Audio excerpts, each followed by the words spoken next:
Hi hello, എന്തുണ്ട് വിശേഷം? എല്ലാവർക്കും സുഖമല്ലേ? അപ്പോൾ നമ്മളിന്നൊരു ഹെൽത്തി ദോശയുടെ റെസിപ്പിയാണ് കേട്ടോ കാണിക്കുന്നത്. ഇതിപ്പോൾ ഞാൻ ഉണ്ടാക്കാൻ പോകുന്ന റാഗി ദോശയാണ് കേട്ടോ. എളുപ്പത്തിൽ തയ്യാറാക്കാൻ ഭയങ്കര ഹെൽത്തി ആയിട്ടുള്ളൊരു ദോശയാണ് റാഗി ദോശ. അപ്പം നമ്മൾ റാഗിപ്പൊടി എടുക്കുന്നു, ഒരു 6-7 സ്പൂൺ റാഗിപ്പൊടി എടുക്കുന്നു. അതിൻ്റെ കൂട്ടത്തിലൊരു 2-3 സ്പൂൺ ഗോതമ്പ് പൊടിയും കൂടെ ഞാൻ മിക്സ് ചെയ്യുന്നുണ്ട് കേട്ടോ. കാരണം എന്ന് വെച്ചാൽ ഗോതമ്പ് പൊടിയും കൂടി ഇടുമ്പോൾ ഒരുപാട് ഇങ്ങനെ കല്ലിൽ ഒട്ടിപ്പിടിക്കാതെ നമുക്ക് ദോശ എടുക്കാൻ പറ്റും കേട്ടോ. അപ്പോൾ അതിനെ നന്നായിട്ട് മിക്സ് ചെയ്തിട്ട് വെള്ളമൊക്കെ ഒഴിച്ച് നമ്മുടെ ഗോതമ്പ് ദോശയ്ക്ക് ഉണ്ടാക്കുന്ന പരുവുണ്ടല്ലോ, ദോശ പരുവത്തിനാക്കി എടുക്കണം കേട്ടോ.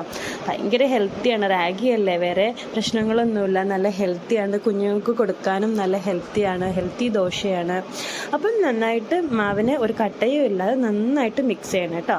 അപ്പോൾ ഇതിന് വേണ്ടിയിട്ട് ഞാൻ കുറച്ച് ക്യാരറ്റ് ഗ്രേറ്റ് ചെയ്ത് വെച്ചിട്ടുണ്ട്, സവാള ചെറുതായിട്ട് അരിഞ്ഞു വെച്ചിട്ടുണ്ട്, പിന്നെ കറിവേപ്പിലയുണ്ട്, പിന്നെ കുറച്ച് ഇഞ്ചി എടുത്തിട്ടുണ്ട്, പച്ചമുളക് എടുത്തിട്ടുണ്ട്. ഇത്രയാണ് കേട്ടോ ഞാൻ ഇതിനു വേണ്ടി എടുത്തിരിക്കുന്നത്. ആദ്യമേ നമുക്ക് കറിവേപ്പില ചെറുതായിട്ട് കീറി ഇട്ട് കൊടുക്കുക. അതിനുശേഷം നമ്മൾ അരിഞ്ഞു വെച്ചിരിക്കുന്ന ക്യാരറ്റും സവാളയും കൂടെ അതിനകത്ത് ഇട്ട് കൊടുക്കുക. എന്നിട്ട് ഇതിനെ നന്നായിട്ട് മിക്സ് ചെയ്യാം. നന്നായിട്ട് മിക്സ് ആയതിനു ശേഷം പച്ചമുളക് ഇടാൻ മറന്നു കേട്ടോ. പിന്നെ രണ്ടാമത് ഞാൻ പച്ചമുളക് എടുത്തിട്ട് വന്നിട്ട് ചെറുതായിട്ട് അരിഞ്ഞിട്ട് കൊടുക്കുന്നുണ്ട്. പിന്നെ ആവശ്യത്തിന് ഉപ്പും ചേർക്കണം കേട്ടോ. പച്ചമുളകൊക്കെ നമ്മൾ ഇടുമ്പോൾ നല്ല സ്ലൈസ് ചെയ്ത് അരിയണം കേട്ടോ, ചെറുതായിട്ട് അരിയണം, എന്നാൽ മാത്രമേ അതിനകത്ത് കിടക്കത്തുള്ളൂ. പിന്നെ അധികം എരിയുള്ള പച്ചമുളകൊന്നും എടുക്കണ്ട. കുഞ്ഞുങ്ങൾക്ക് കൊടുക്കാനാണെങ്കിൽ പച്ചമുളക് ഇട്ടില്ലെങ്കിലും കുഴപ്പമില്ല. നമുക്കൊക്കെ ആണെങ്കിൽ ചെറുതായിട്ട് ഇട്ട് കൊടുക്കാം. ഇവിടെ ഇഷാൻകുട്ടിന് എരിയുടെ കാര്യത്തിൽ വലിയ പ്രശ്നമില്ലാത്തതുകൊണ്ട് തന്നെ ഞാൻ പച്ചമുളക് ഒരു പച്ചമുളക് ചെറുതായിട്ട് അരിഞ്ഞ് ഇട്ട് കൊടുക്കുന്നുണ്ട് കേട്ടോ. അതിനുശേഷം പിന്നെ കുറച്ച് ഇഞ്ചി മാത്രം അതിനകത്ത് ഇങ്ങനെ കുത്തിയരിഞ്ഞ് ഇട്ട് കൊടുക്കുന്നുണ്ട്. ഇത്രയാണ് അതിനകത്ത് ചേർത്തിട്ട് എന്നിട്ട് ഇതിനെ നന്നായിട്ട് മിക്സ് ചെയ്ത് എടുക്കണം കേട്ടോ. ഇപ്പം ഇഞ്ചി ഇട്ടു, ഇത് നന്നായിട്ട് ഇളക്കണം. കാരണം നമ്മൾ ദോശ ചുടുന്ന സമയത്തും ഇതിനെ നന്നായിട്ട് ഇളക്കിയതിന് ശേഷം മാത്രമേ ചുടാവൂ. കാരണം എന്ന് വെച്ചാൽ നമ്മൾ ഈ അരിഞ്ഞിട്ടുള്ള ക്യാരറ്റും സവാളയും എല്ലാം അടിഞ്ഞു പോവാൻ ചാൻസ് ഉണ്ട്. അതുകൊണ്ട് തന്നെ പിന്നെ എണ്ണ തേക്കണം. എണ്ണ എന്ന് വെച്ചാൽ നമ്മൾ നല്ലെണ്ണ, ദോശയ്ക്ക് നല്ലെണ്ണയല്ലേ യൂസ് ചെയ്യുന്നത്, ആ എണ്ണ തന്നെ ദോശക്കല്ലിനകത്ത് നന്നായിട്ട് സ്പ്രെഡ് ചെയ്തിട്ടാണ് കേട്ടോ നമ്മൾ മാവ് ഒഴിച്ചു കൊടുക്കാൻ വേണ്ടിയിട്ട്. അപ്പം കല്ല് നന്നായിട്ട് ചൂടായതിന് ശേഷം മാത്രമേ നമ്മൾ ദോശ ഒഴിക്കാൻ പാടുള്ളൂ, ഇല്ലെങ്കിൽ കല്ലിൽ നിന്ന് ഇളകത്തില്ല കേട്ടോ ദോശ. അപ്പം ഞാൻ എണ്ണയൊക്കെ തേച്ചു കുറച്ച് സമയം കല്ല് ചൂടാകാൻ വേണ്ടി വെച്ചിരിക്കുകയാണേ. ഈ സമയം കൊണ്ട് തന്നെ നമുക്ക് മാവ് എടുത്തിട്ട് നന്നായിട്ട് മിക്സ് ചെയ്ത് കൊടുക്കണം കേട്ടോ, ഇല്ലെങ്കിൽ ചിലപ്പോൾ ആ ക്യാരറ്റും സവാളയും എല്ലാം അടിയാൻ ചാൻസ് ഉണ്ട്.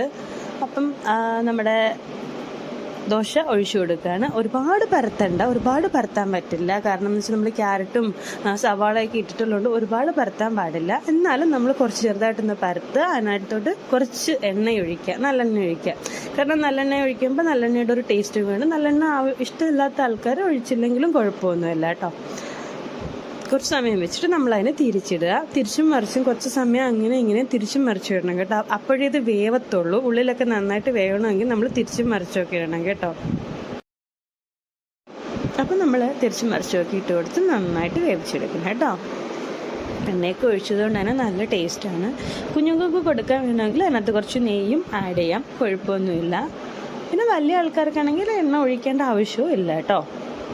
ഇപ്പോൾ കല്ലിൽ പറ്റിപ്പിടിച്ചില്ലേ, നമ്മൾ കല്ല് ചൂടാവാതൊക്കെ എടുത്തു കഴിഞ്ഞാൽ കല്ലിൽ ഇതുപോലെ പറ്റിപ്പിടിക്കുക കേട്ടോ. കാരണം നമ്മൾ ഗോതമ്പ് മാവ് കൊണ്ട് മിക്സ് ചെയ്തുകൊണ്ടാണ് ഒരുപാട് പറ്റിപ്പിടിക്കാത്തത്.